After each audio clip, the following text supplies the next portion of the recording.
السلام علیکم ناظرین، چینل اختر انفارمیشن میں آپ کو خوش آمدید کہتے ہیں۔ حضرت نوح علیہ السلام اللہ تعالیٰ کے رسول تھے۔ انہیں ایک ایسی قوم کی طرف بھیجا گیا جو شرک کرتی تھی۔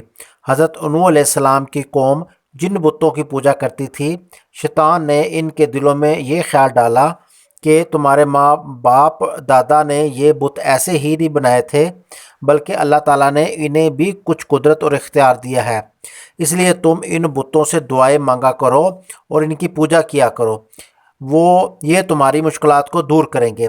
اس طرح لوگ شیطان کے بہکاوے میں آ کر ان بتوں کی پوجا کرنے لگے اور اللہ تعالیٰ کے ساتھ شرک کرنے لگے۔ حضرت نوح علیہ السلام نے 950 سال تک اپنی قوم کو ایک اللہ کی عبادت کی دعوت دی۔ انہوں نے اپنی قوم کو اللہ تعالیٰ کے ساتھ شرک کرنے اور بتوں کی پوجا کرنے سے منع کیا۔ آپ علیہ السلام نے اپنی قوم کے افراد کو فرداً بھی سمجھایا اور سب کے سامنے بھی، دن میں بھی سمجھایا اور رات میں بھی، لیکن قوم نے ان کی بات نہ مانی۔ قوم نے آپ علیہ السلام کو طرح طرح کی تکلیفیں پہنچائیں اور آپ علیہ السلام کا مذاق اڑایا۔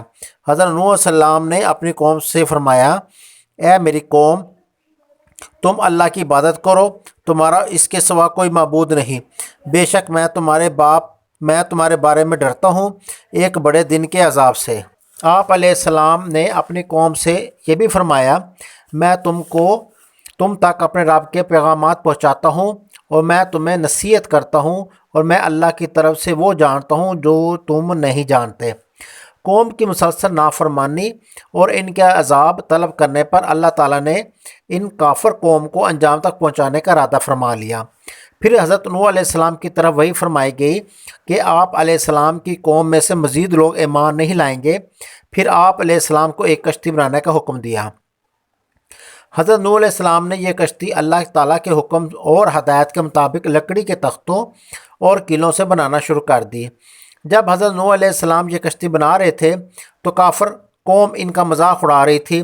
ان کا خیال تھا کہ ہر طرف خشکی ہے، یہ کشتی کہاں چلے گی؟ لیکن حضرت نوح علیہ السلام نے ان کی باتوں کی پرواہ کیے بغیر اللہ تعالیٰ کے حکم پر عمل کرتے ہوئے کشتی بنا لی۔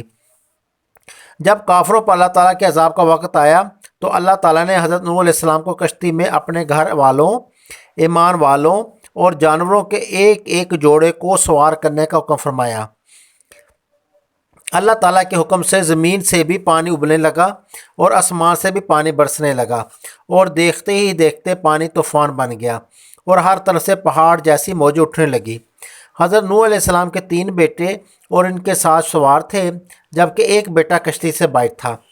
حضرت نوح علیہ السلام نے اسے آواز دی کہ اے میرے بیٹے، کشتی میں سوار ہو جا۔ اس نے کہا، میں پہاڑ پر چڑھ جاؤں گا اور وہ مجھے بچا لے گا۔ حضرت نوح علیہ السلام نے فرمایا کہ آج اللہ تعالیٰ کے سوا کوئی بچانے والا نہیں۔ اچانک ایک موج آئی اور ان کا بیٹا بھی دیگر کافروں کی طرح غرق ہو گیا۔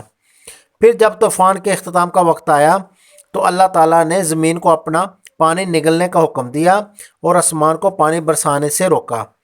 چنانچہ اللہ تعالیٰ کے حکم سے طوفان تھم گیا اور طوفان کا پانی خشک کر دیا گیا۔ حضرت نوح علیہ السلام کی کشتی ایک پہاڑ جودھی پر جا کر رک گئی۔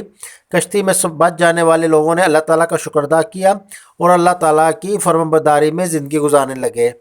حضرت نوح علیہ السلام کے بعد ان کے ایمان لانے والے 3 بیٹوں سے انسان کی نسل چلی، اس لیے حضرت نوح علیہ السلام کو آدم ثانی بھی کہا جاتا ہے۔